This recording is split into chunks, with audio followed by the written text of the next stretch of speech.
Buenas noches. ¿Se escucha, por favor? Buenas noches, docente. Sí se escucha. Buenas noches. Enciendan sus cámaras. Se pueden tan amables. Lo repito cada semana, cada día, y eso ya debe ser un estándar. ¿Ok? Muy bien. No puedo cargar la clase, pero lo que puedo hacer es compartir la pantalla. Ya. Mi pantalla con por el momento. Y yo no voy a poder. A ver. Muy bien. A ver, un segundo.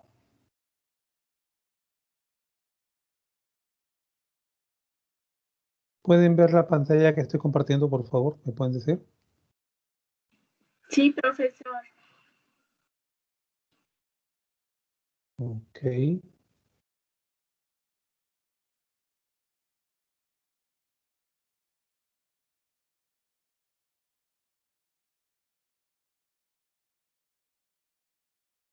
Muy bien.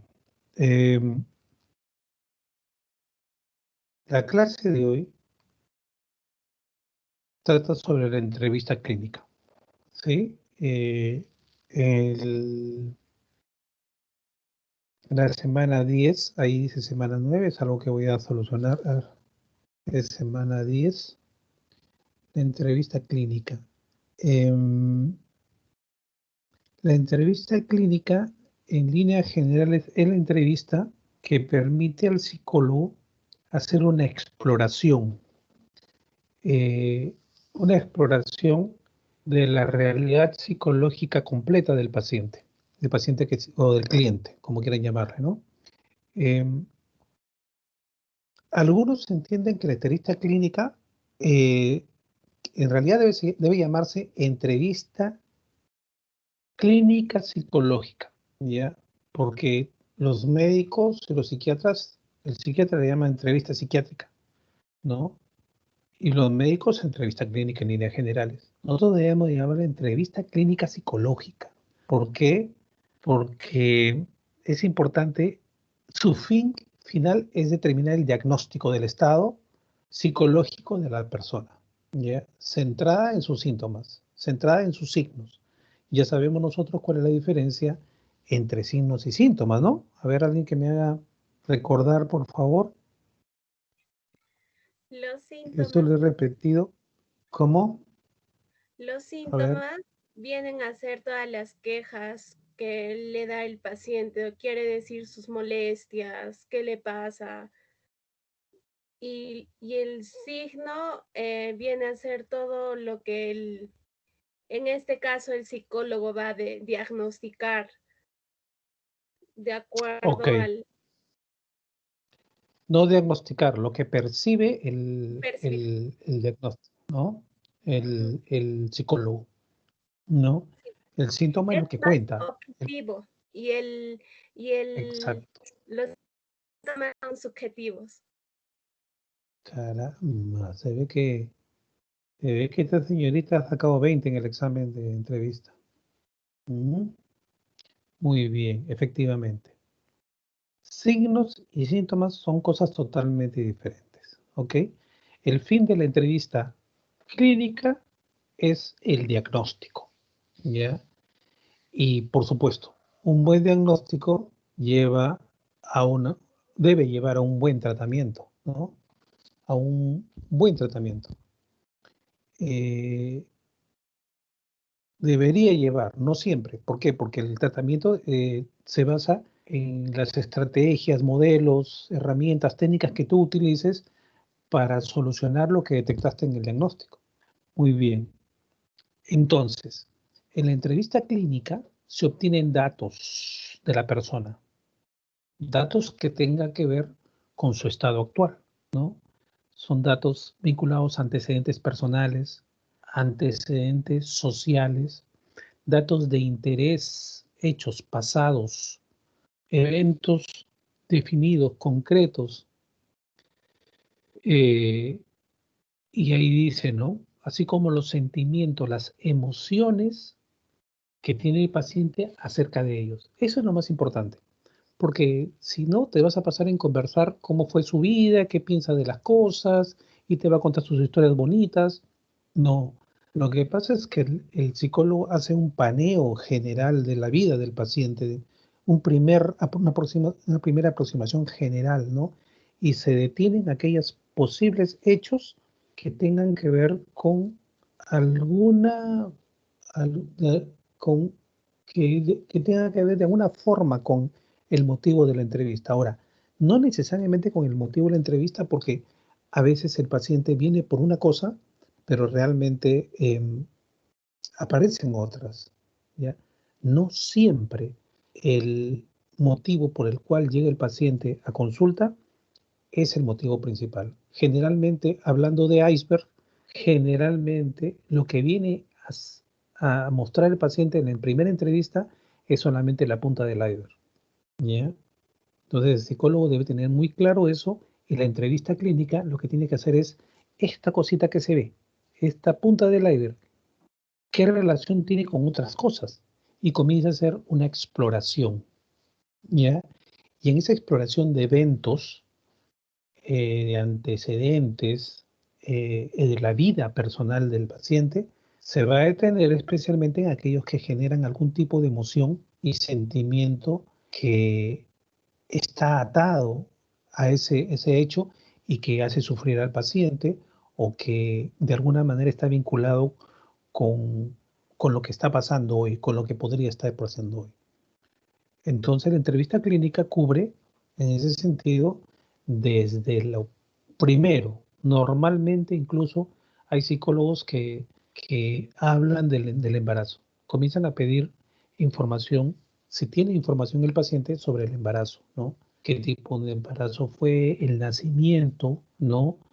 El estado de la madre durante el embarazo, eh, la situación familiar durante el embarazo, durante el parto, durante los primeros meses, qué tipo de estimulación tuvo, quiénes vivieron con ese bebé, ¿no? Eh, qué experiencias había en la familia, cómo se llevaban los padres. Y luego va escaneando todas las etapas de la vida hasta la adultez y la actualidad, ¿no? Eh, pasando por aspectos educativos, aspectos sexuales, enfermedades, ¿no? eh, enfermedades familiares, ¿no? Eh, sus creencias religiosas son muy importantes, ¿ah? Son muy importantes. Eh, alguna psicopatología que hubiera pasado, que hubiera tenido familia también, ¿no? Em, hay un punto muy importante también, ¿no? Es muy importante, dice, indicar la manera en que el paciente presenta el material, ¿ya? Cómo lo verbaliza, las reacciones emocionales, lo que observa el entrevistador es muy importante, ¿sí? Entonces, eh, nos dice mucho, nos dice mucho más incluso de lo que habla el mismo paciente, ¿no? Hay silencios, hay trabas, hay evasiones que el psicólogo debe tener muy en cuenta para, para ir formando su diagnóstico, ¿sí? Para ir formando su diagnóstico.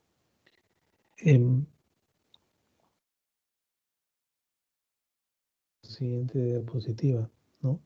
En ese sentido, la exploración del terapeuta debe ser muy detallada, muy fina, muy específica. No vaya a ser, por favor, como lo hacen algunos psiquiatras y algunos médicos que nos hemos dado con la triste sorpresa de que cuando uno va al médico, me ha pasado y es muy lamentable, que el médico a veces ni me mira, poco mira, está tomando nota, ¿no? Termina de hablar y lo que hace es saca su recetario, está que te receta y luego te dice, tome esto y punto, chao, ¿no? Eso es muy triste, porque los médicos saben que la semiología, o sea, el estudio del paciente, del color del paciente, cómo se viste, cómo mide su estado de ánimo. Todo eso le está diciendo al médico cómo está tocando la enfermedad. Incluso hay médicos que son muy observadores. Incluso yo hablaba con un oncólogo que me decía, yo sé cuándo un paciente con cáncer va a vivir o no va a vivir desde el momento que entra por la puerta. O sea, ¿cómo? Su actitud, ¿no? Porque ellos reconocen que mucho de la actitud es aliado para combatir el cáncer. Un enfermo depresivo, un enfermo oncológico depresivo, desanimado, se lo come vivo. Su estado inmunológico se baja a cero y se lo come vivo la enfermedad. Entonces, por eso es muy importante para un médico observar y conversar con su paciente. ¿Cuánto más para un psicólogo? ¿No? Es el psicólogo debe manifestar, como siempre le he dicho, una auténtica preocupación por su paciente. Auténtica. O sea, no fingida, auténtica, porque lo fingido no sirve. En psicología no sirve. El paciente se da cuenta y se va, ¿no? Entonces, el psicólogo desde que estudia es porque tiene una preocupación auténtica por las personas, ¿ya? Yo sé que muchos estudian psicología porque no quieren ver las matemáticas, ¿no? Pero están fregados porque yo, no sé si ustedes, pero yo he llevado matemática 1, matemática 2, psicoestadística 1, psicoestadística 2, ¿no? Y hay bastante matemática. En construcción de test, por ejemplo, hay bastante número, ¿no? Validez, confiabilidad en la tesis, ¿no? Entonces, eh, pero en realidad el verdadero motivo para nosotros seguir nuestra carrera es una fiel vocación de ayuda, ¿ya? De verdad, no hay mucha plata, pero la satisfacción de haber cumplido la misión es lo más importante, es la más importante paga que tú tienes, ¿ya? Si cae plata, en buena hora, ¿no? Entonces, áreas de exploración, ¿ya? ¿Qué datos? Definitivamente nombre, edad, sexo, ¿no? Fecha de la entrevista, ¿ya? Ahora, esto del sexo, yo últimamente le estoy dedicando mucha atención porque eh, yo ya no hablo de sexo, hablo de sexualidad, ¿no? Porque hoy día hay tantas variedades de, de, de sexualidad que ya, de verdad, hay que preocuparnos mucho por cómo mira más bien el sexo a la persona, cómo entiende el sexo, o sea, la sexualidad, ¿ya? Porque una cosa es sexo, otra cosa es identidad sexual, otra cosa es género, y hay mil nombres, ¿ah? Por si acaso, ¿ya? Entonces los chicos de hoy día lo dominan más que los psicólogos, por si acaso te dicen, no, no, o sea, mi identidad sexual es diferente a mi género, incluso te dicen, ¿ya? Entonces, no, sexo es una cosa, identidad es otra, ¿no? Y, y dentro de la identidad sexual hay un panorama, pero así, un abanico, ¿no? Hoy incluso está saliendo por ahí alguien me dijo, bueno, yo soy pansexual. ¿Han escuchado ustedes de la pansexualidad? ¿No? A ver, quién sabe, para que pueda comentarlos. De repente acá hay alguien que es pansexual también, ¿no? Mm, Ya están buscando en Google, ya estoy viendo ya. A ver,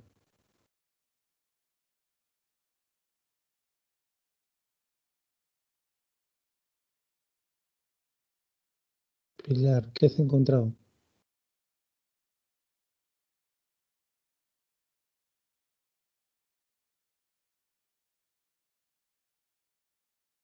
Bueno, dice que es la atracción sexual, romántica o emocional hacia otras palabras independientemente de su sexo o identidad de género.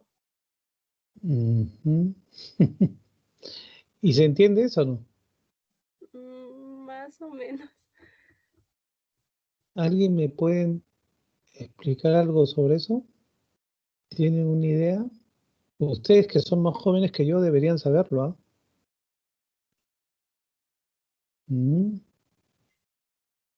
Bueno, el pansexualismo es la, o sea, es el entender la identidad sexual como un continuo, ¿no? O sea, a mí no me interesa su sexo ni su identidad sexual. Yo estoy con una persona, sea lo que sea, piense como piense, tenga la identidad sexual que tenga, ¿no? O sea, estoy con cualquiera, mejor dicho, hombre, mujer, em, bisexual, em, con cualquiera, ¿no? Transexual, ¿no? E incluso hoy día hay chicos asexuales, o sea, que se consideran que no tienen sexo, que no tienen identidad sexual tampoco, ¿ya? Entonces, o sea, eso es muy importante hoy día en una historia clínica. Eso no lo era hace poco, ¿ya? Pero lo es. ¿Y por qué lo es? Porque, porque te dice, eso ya te está diciendo que hay un tema a investigar ahí y que posiblemente este tema esté vinculado a la causa y a lo que venga, ¿no? A por qué ha venido la persona, ¿no? Aun cuando hay personas que tienen una identidad sexual definida y no tienen ningún problema con esa identidad sexual, que la han reconocido, la incorporan como parte suya y viven tranquilamente con eso, ¿no? Sin embargo, nosotros debemos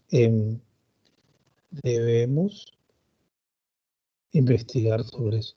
Es un tema muy delicado, hay que pedir permiso porque la persona incluso te puede decir no tiene nada que ver, no quiero hablar de eso y punto, ¿no?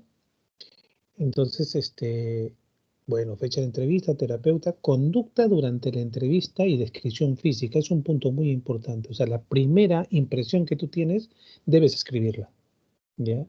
Porque eso no debe quedar en la memoria, ¿ya? Cómo viene el paciente, cuál es su actitud y hace una descripción de su aspecto físico. ¿Por qué? Porque eso te está diciendo el estado en el que llegó y probablemente después tenga que compararlo con el estado en que se va, ¿ya? Luego, hay un tema que se llama problema actual. Estamos hablando de la exploración clínica, ¿no? Problema actual. El paciente conversa sobre la naturaleza del problema, ¿ya? El terapeuta debe indagar sobre los eventos que precedieron a ese problema para más o menos verificar si es que están asociados a una causa, ¿no? A un estímulo, a una presencia, a un reforzador, ¿no? Ver los determinantes situacionales actuales, o sea, qué ocurre alrededor del paciente actualmente que mantiene el problema, que lo mantiene o incluso puede estar magnificándolo, aumentándolo y en lugar de inhibirlo, ¿no? Eh, Variantes organísmicas relevantes, o sea, qué impactos tiene sobre el organismo humano, sobre su cuerpo. No sé, hay un vínculo. Por ejemplo, en algunas personas hay psoriasis, hay problemas de piel, hay personas que llegan con con eczema en el rostro. Muchas veces ese eczema está ligado a una represión muy fuerte, ¿no? Gastritis, ¿no? El estrés, de qué manera se manifiesta el estrés, dolores de cabeza, dolores de músculo muchas veces, ¿no? Nosotros tenemos que, el psicólogo tiene que ser muy, muy preocupado por los detalles, ¿ya? La dimensión del problema. ¿A qué se refiere la dimensión del problema? Se refiere a cuán importante es el problema en la vida del paciente, consecuencias del problema que está causando actualmente. Luego vamos a explorar aspectos personales relevantes fuera del problema actual, ¿no? Que está casado, está soltero, dónde vive, con quién vive, ¿no? Educación, en qué trabaja, ¿no? Em, Luego vendría, una vez que hagamos esa exploración, ir determinando el objetivo que debemos modificar, que debemos cambiar, que debemos hacer terapia, ¿no? El tratamiento recomendado y el pronóstico. Un pronóstico viene a ser una proyección que hace el terapeuta, el psicoterapeuta, sobre el problema. O sea, es posible manejarlo, eh, se puede con el tiempo revertir el problema, o es reservado, es muy complejo y muy difícil, o sencillamente no se puede manejar y es derivado a otro profesional, ¿sí? Es muy importante que el psicólogo sea auténtico en sus aspectos, en sus recursos profesionales, ¿sí? En lo que puede hacer, ¿sí? Continuamos. ¿Alguna pregunta hasta acá?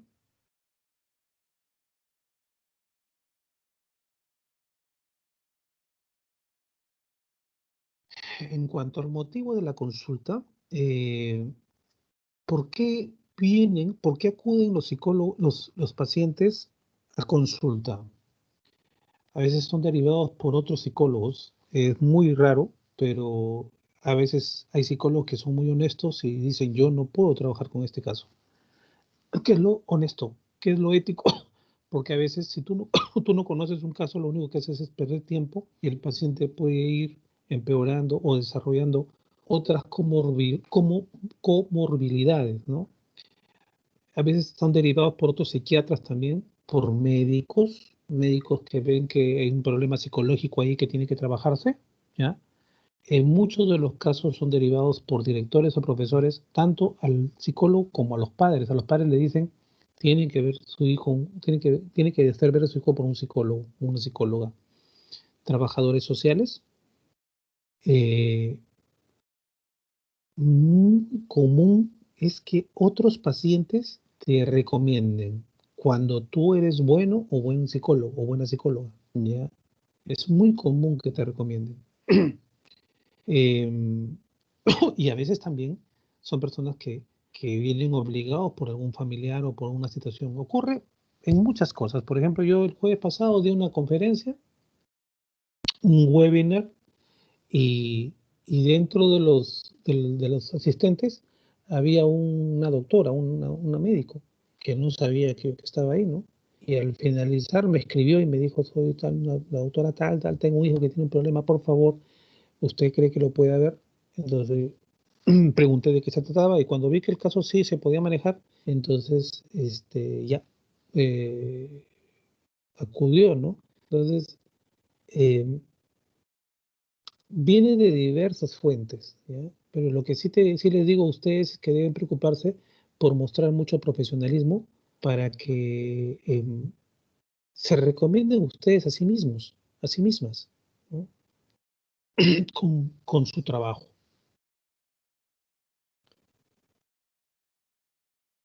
Siguiente diapositiva. Eh, Vamos a detenernos un poco en el padecimiento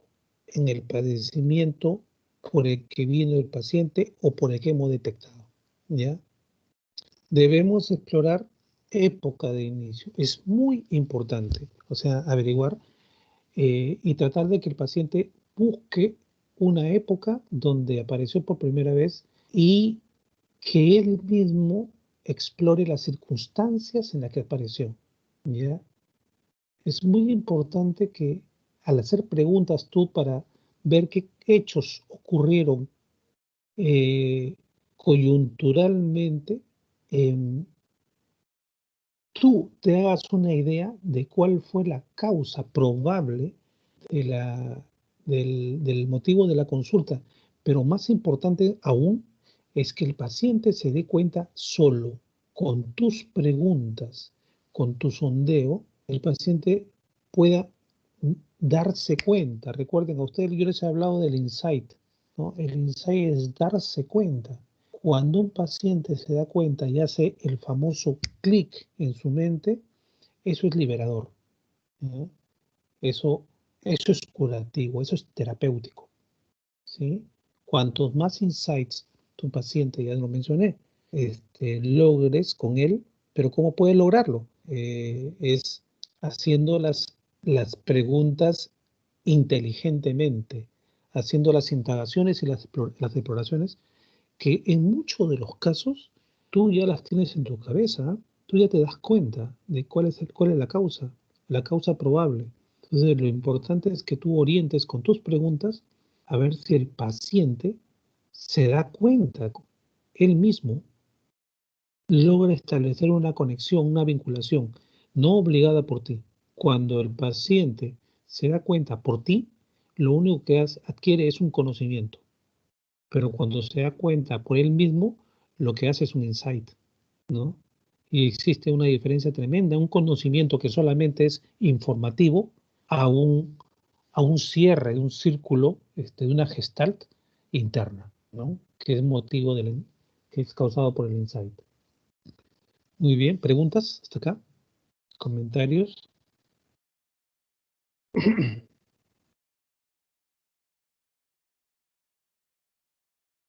¿Ninguno? Muy bien. Profesor, ¿Sí? ¿qué técnicas, bueno, qué es lo que puedo hacer en caso de que el paciente no recuerde cuándo empezó sus sucesos o sus padecimientos?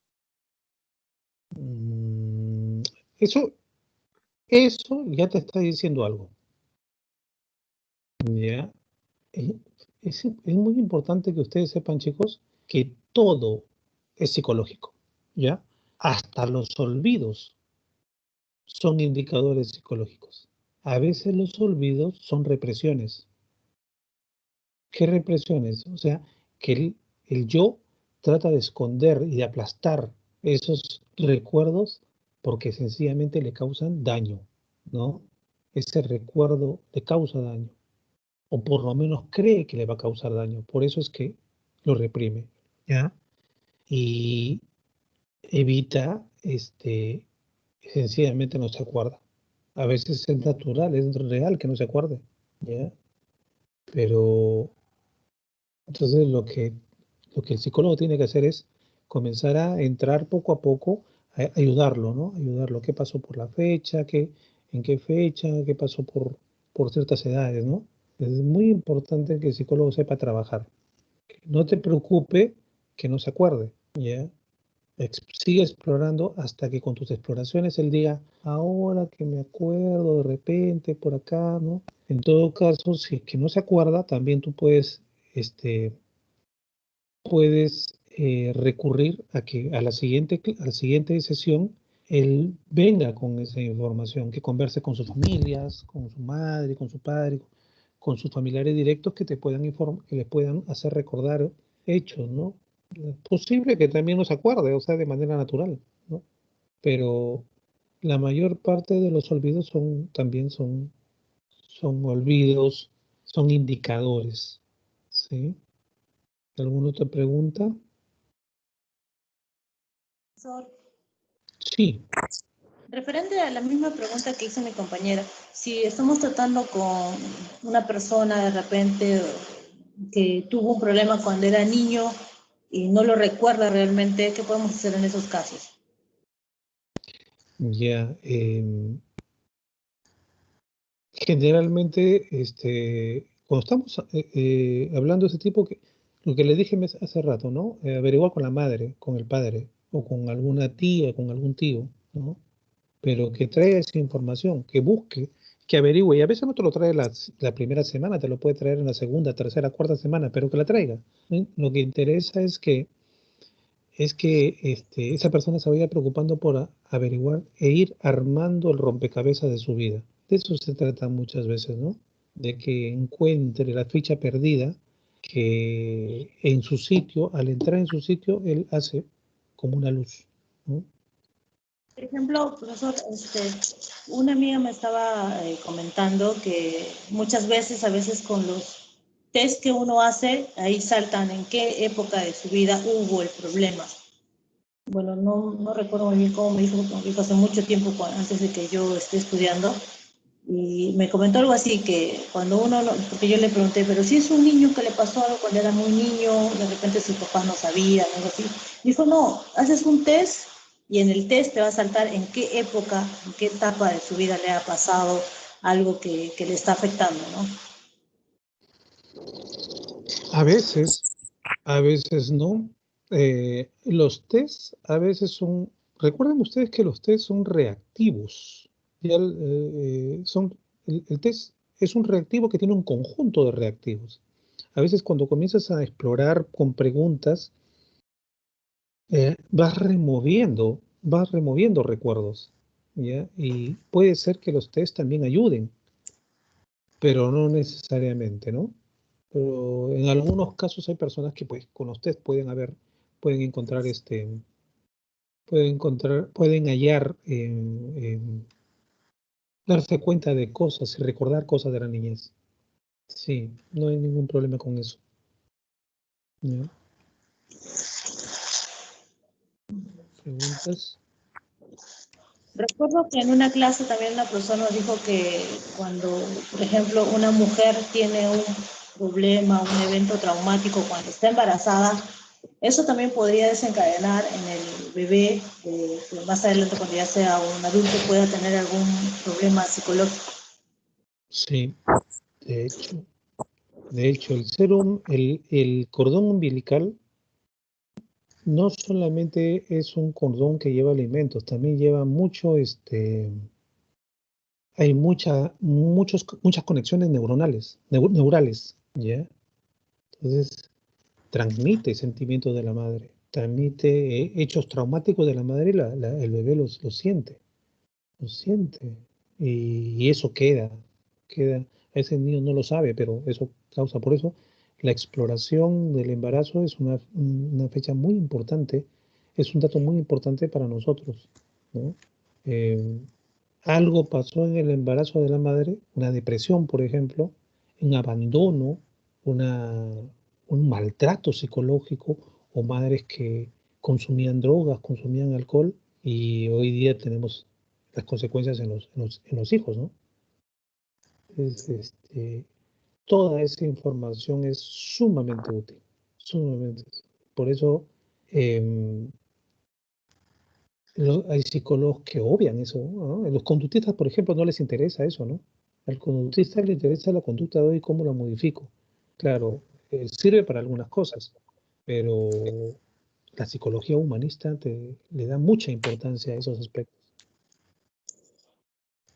Profesor, y referente a aquí en los puntos dice la historia del padecimiento, en donde dice los antecedentes psiquiátricos familiares, ¿eso lo ponen porque uno puede heredar algún evento psiquiátrico de nuestros padres? Claro, claro, ese es un hecho también, es otra realidad. Em, los psiquiatras reconocen que muchas patologías psiquiátricas, eh, como la depresión, la esquizofrenia, em, tienen mucho de heredado, ¿ya? Y nosotros los psicólogos tenemos que explorar qué, qué antecedentes hay también, porque podemos tener el caso, por ejemplo, de una personalidad esquizoide. ¿Qué es una personalidad esquizoide? Que no termina de ser una esquizofrenia, pero tiene una tendencia, es un tipo o sea, a ver cómo me explico, es como se podría decir una esquizofrenia muy leve, que en algunos casos queda para toda la vida. O sea, es personal esquizoide, esas personas, ya lo hemos visto nosotros en esquizofrenia, que personas raras, ¿no? Personas raras, yo he conocido personas raras toda su vida, hasta ahora lo son, pero no pasaron nunca a tener un episodio psiquiátrico, esquizofrénico propiamente dicho. Pero eso no se explica por sí solo, ¿ah? No se explica por un desajuste en la niñez. Se explica generalmente porque ha habido o algo herencia o algún problema en el sistema nervioso que tiene que ver con los neurotransmisores. Ustedes saben que hay muchos problemas psiquiátricos que tienen problemas funcionales en el cerebro, ¿no? Hay otros que son psicógenos, ¿no? Hay otros padecimientos psiquiátricos que se despertaron por un hecho psicológico. Entonces, por eso es importantísimo analizar, ¿no? No sé si les conté el caso de una chica que la violaron, todo le pasó, ¿ya? Y cuando yo la vi tenía 22 años y tenía una depresión permanente, muy bonita la chica, muy agradable, pero se había quedado en la etapa, o sea, ella hablaba como una bebita y se cortaba siempre, tenía muchas marcas, sufría mucho de depresión y quería matarse, ¿ya? Iba a psiquiatras y a veces ni siquiera la medicina psiquiátrica hace algún efecto. Los problemas psiquiátricos son muy complejos, muy complejos. Algunos los controlan. Hay muchos esquizofrénicos que yo conozco. Yo trabajo en una facultad de medicina y yo sé que hay chicos, alumnos que van a ser médicos y que tienen esquizofrenia, pero está controlada por la medicina. Pero hay otros que por diversas razones, la medicina no les hace efecto, o hace efectos contrarios más bien a la persona. ¿Ok? A ver, ¿está Carmen Isla? Sí, profesor, dígame. No te veo con tu cámara encendida. Sí, profesor, mi cámara está encendida. ¿Sí? Judith Mulato. Judith Mulato. Elizabeth Yucra. Lourdes Quispe. Profesor, mi cámara está encendida. Qué raro, entonces. Bueno, Sí, ¿en qué momento se activa?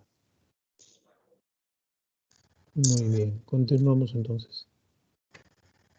Entonces, estamos hablando de época de inicio, las circunstancias que estaban alrededor de la época de inicio. Eso es clave, ¿ah? Nunca lo dejen de lado. O sea, la época de inicio y las circunstancias provocan insights. Es muy importante. Factores precipitantes, ¿ya? ¿A qué se llaman factores precipitantes? Por ejemplo, cuando yo les digo, hay una historia de depresión en las familias y la persona actualmente no tenía ningún rasgo depresivo, pero algo ocurrió que lo hizo aparecer y ya despertó y eso parece que a nivel de neuronal ha creado sinapsis bioquímicas que ya fijaron el problema, ya lo activaron y es muy difícil apagarlo. Entonces, interesan mucho los factores precipitantes, ¿no? El modo en que vive el padecimiento es muy importante. Hay gente que sufre mucho con el padecimiento. Hay gente que aprende a vivir con el padecimiento. Depende mucho del tipo de personalidad. ¿Sí? Depende mucho de la constitución psicológica de la persona, del ambiente familiar, ¿no? De los sistemas de apoyo que tenga, ¿no? Como dice ahí, el papel de la familia, el papel del núcleo social que soporta. Ahora imagínate tú una persona que es muy vulnerable psicológicamente, pero además vive en un lugar donde es abusada, es golpeada, es insultada, ¿no? Es abandonada. Entonces, o sea, el entorno de familia o el núcleo social, por ejemplo, muchos chicos que son vulnerables han sido víctimas de bullying brutal en el colegio, que eso les quedó marcado para toda la vida, ¿ya? Y hay que trabajar eso, hay que trabajar, ¿ya? Chicos que tienen, o sea, yo tengo una persona que tiene 43 años y hasta ahora recuerda lo que le pasó en el colegio, ¿no? Y a veces no solamente lo que pasó en el colegio, sino cómo reaccionaron sus profesoras y su madre y su padre, ¿no? Entonces, les queda todavía el rencor de que siendo ellos vulnerables, no tuvieron defensa de las personas que esperaban que los ayudaran, ¿no? Fantasías, deseos, ideas, ¿no? Que trabajan, ¿no? Eh, Cualquier tipo de fantasía, deseos, ideas, y para que eso aparezca y te cuenten, pues tú no tienes que juzgarlas, ¿no? El psicólogo no tiene por qué juzgar, ni poner cara de sorprendido, ni nada. O sea, sencillamente son cosas que ocurren, ¿no? Y eso es importante que te lo cuente. Tú tienes que establecer un vínculo psicológico con tu paciente de tal forma que tú seas una especie de confidente, te cuente cosas. Porque si él no te cuenta cosas importantes que tiene guardadas, entonces tú nunca te vas a enterar cuáles son las causas, los reforzadores y o el impacto que tiene la enfermedad sobre esa persona. Por lo tanto, no vas a poder trabajar bien. Entonces, el trabajo es de, como decía Carl Rogers, aceptación incondicional total de tu paciente. ¿Ya? Total. ¿Ya?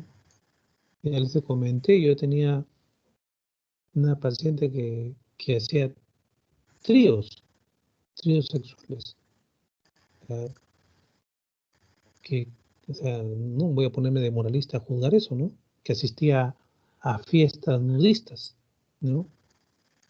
Y, y, y tenía fantasías eróticas que son una locura.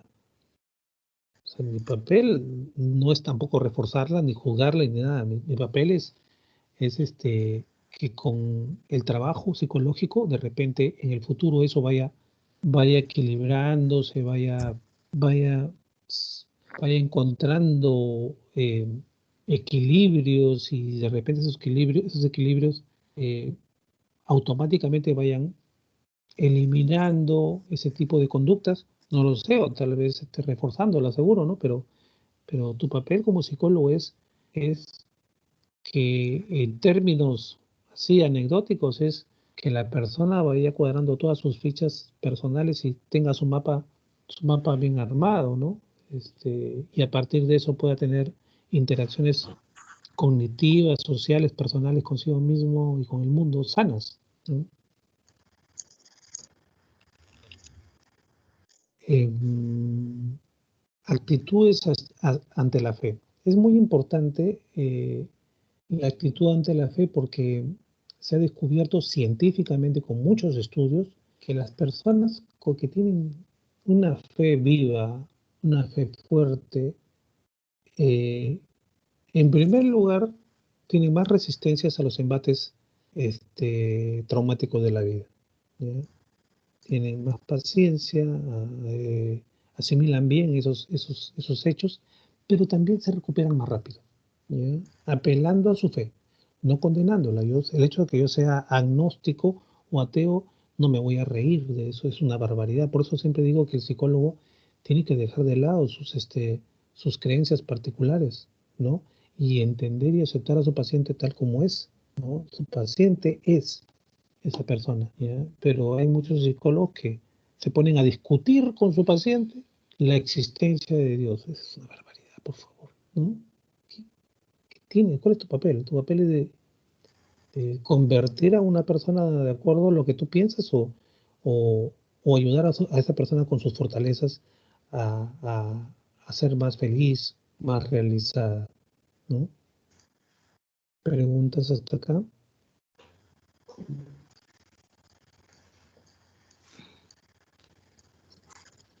Eh, mm, la historia médico-psiquiátrica, ¿ya? O sea, la historia de salud física, psiquiátrica, completa, es muy importante. ¿Qué medicina se está tomando? Eh, hay medicinas, eh, hay medicinas que contribuyen, o sea, te curan físicamente, pero tienen efectos secundarios psiquiátrica y psicológicamente, ¿no? ¿No? Por ejemplo, por decirle nada más, los antihistamínicos, ¿no? Los antihistamínicos a uno los mandan a dormir, pero a los chicos los convierten en unas balas, ¿no? Y ahí, si además hay hiperactividad, trastorno de la atención, más antihistamínicos, eso es una bomba, ese chico, ¿no? Entonces, eh, hay medicinas que ayudan también a deprimirse, ¿no? Por ejemplo, ¿no? Hay que tener mucho cuidado y eso tiene que tomarse nota. Mm, bueno, nos estamos quedando en la diapositiva número 7. Ya. Eh, es la hora de ir a dormir, creo. Y terminar la clase. ¿Y hay algo? Quería saber si hay alguna pregunta antes de cerrar la clase. Sí, profesor. Sí. Sí, por ejemplo, no vamos a juzgar a nuestros pacientes, pero si, por ¿Cómo? ejemplo, uno no debe hacer un juicio con un cliente o con un paciente, pero si, por Ningún ejemplo, juicio. una que no recordaba, pero hizo algo malo, por ejemplo, no sé, a ver, algo que la persona le hizo daño a alguien, pero no lo recordaba. Esa persona sí necesita ayuda porque se siente culpable, porque lo bloqueó, pero ¿cómo lo ayudamos y qué hacemos con el delito que cometió? Tú hablas de delito. Bueno, en primer lugar, tu papel es que esa persona incorpore su culpa, la trabaje, ¿ya? Ese es tu papel, ¿ya? Luego, esa persona, dentro de su madurez, de la ayuda que tú le has dado, esa persona optará por, por acudir a una autoridad de repente. Hay personas que lo hacen, ¿ah? Y presentarse y pagar su culpa, ¿no? Hay otras personas que no lo hacen, ¿ya? Pero todo secreto, toda confesión en consulta está amparada por la ley, ¿ya?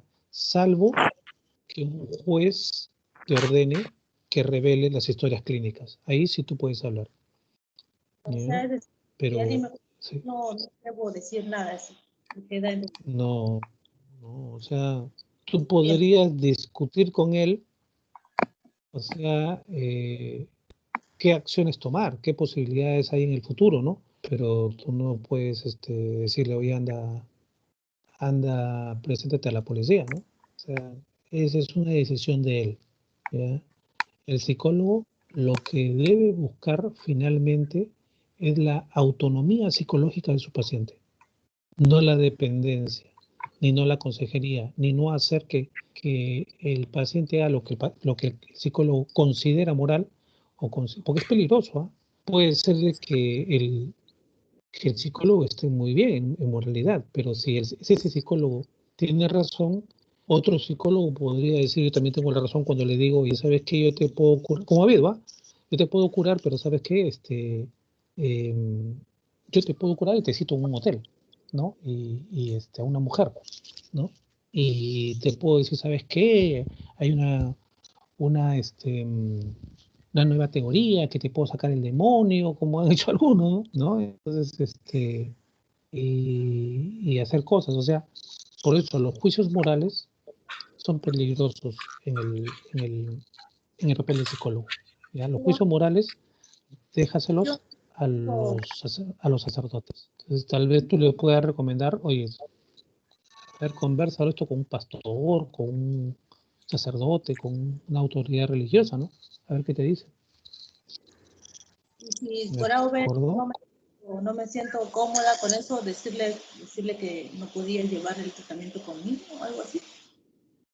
Ah, claro, podría ser, podría ser. Si no te sientas cómodo con eso y eso está afectando tu fastidio, tu objetividad, sí, definitivamente, ¿no? Em, pero, por ejemplo, si tú, si tú eh, eh, si es un asesinato, pues es cosa mucho más seria, ¿no? ¿No? Convérsalo con otro profesional, convérsalo con, con alguien para ver las circunstancias especiales de eso, ¿no? Pero, por ejemplo, si tú eres mujer y te enteras por tu paciente que él maltrata a su, a su esposa y la maltrata abusivamente, este, tu fin es llegar a que no lo haga, ¿no? O sea, a que se dé cuenta, y es un trabajo. Eso implica superarte como a ti mismo como un ser humano tolerante, pero con un fin mayor posteriormente, ¿no? Y si no puedes tolerarlo porque eso te da cólera, te altera tu estado de ánimo en la consulta, pues lo más ético es que lo derives a otro profesional, ¿no? Es lo mejor. Gracias, profesor. Ok. Muy bien, jóvenes. Entonces, con eso estaríamos terminando nuestra clase de hoy y nos estaríamos viendo el día miércoles, ¿de acuerdo? Profesor, una pregunta, por favor. Sí. En el trabajo de psicología del deporte, dice hacer una monografía. ¿Cómo es? ¿Se puede hacer como un informe o una monografía igual? ¿Quién habla? De Emerita Ruiz. ¿Quién? ¿Emerita?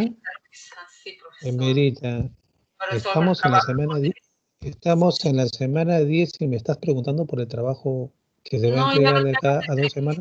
por X razones yo no he podido hacerlo, pero yo lo tengo todo, pero dice usted hacer una monografía para presentar el trabajo de la A lo entrevista. largo, a lo Hacer un largo de informe. todas las clases, a lo largo de todas las clases hemos hablado sobre el trabajo. Revisa las clases, en las clases están, ¿ya? Generalmente o sea, las 4 primeras clases hemos hablado del trabajo y después dejando una clase, o si no es todas las clases, he hablado sobre el trabajo. Así que te invito a que revises ya, por favor, las clases que hemos tenido. Ahí está todo. ¿Ya? Muy bien, eso sería todo, jóvenes, hasta la vista. Gracias, profesor.